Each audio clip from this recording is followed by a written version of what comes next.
Dragon dahil tag-init. Patok na patok ngayon ng mga pagkain malamig. So, ito.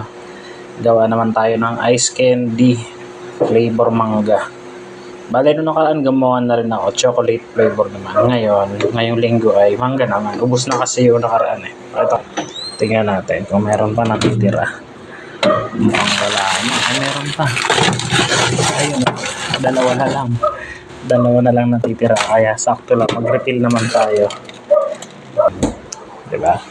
Ayun, sakto yan. Mamayang hapon natin to mababalot. At dahil kumukulo naman na, ilagay natin yung pampalambot natin. Dahil ang ginagamit ko dito ay cornstarch.